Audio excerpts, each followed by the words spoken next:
Swami Vivekananda from India.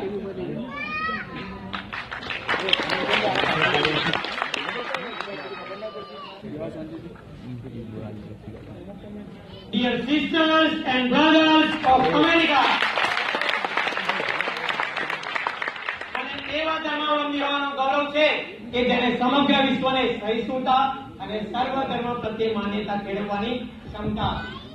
અમે ફક્ત સહિષ્ણુતામાં જ વિશ્વાસ નથી કરતા, પરંતુ સર્વ ધર્મોને એક માની તેનું ગ્રહણ પણ કરીએ છીએ.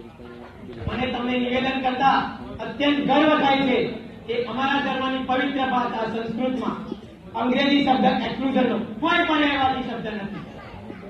મને એવા દેશના નાગરિક હોવાનું અભિમાન છે કે જેને સમગ્ર વિશ્વની પીડિત અને શરણાગત જાતિઓ તેમજ સર્વ ધર્મોમાંથી બહિષ્કૃત કરેલા લોકોને આશ્રય આપ્યો છે.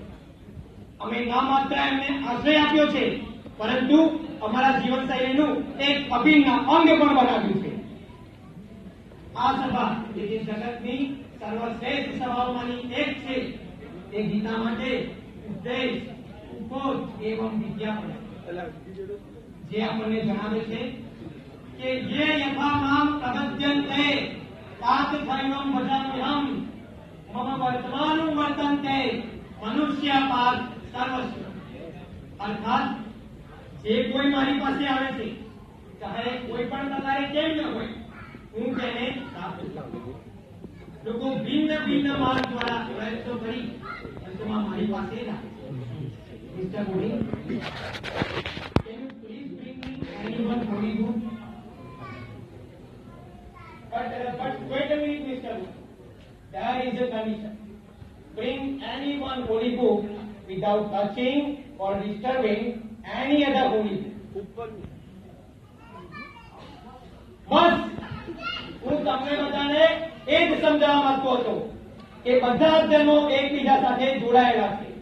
જો કોઈ એક ધર્મનો નાશ કરવાની કોશિશ પણ કરી તો બીજા કોઈ ધર્મનું અસ્તિત્વ નહીં રહે.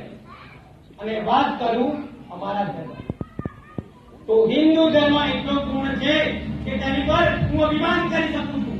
તેમ છતાં કોઈ પણ ઈશ્વરે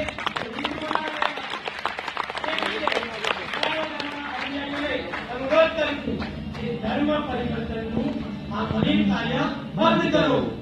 અમને ધર્મ ના શીખવાડો, કારણ કે ભારત પાસે ધર્મની કોઈ ખોટ નથી.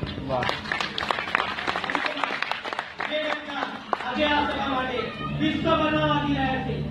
એ ડંકા સમગ્ર વિશ્વની અશુતાઓ, દરિદ્રતાઓ તથા કોઈ પણ પ્રકારના અત્યાચાર માટે મૃત્યુના આગળ સિદ્ધ થશે. ધન્યવાદ.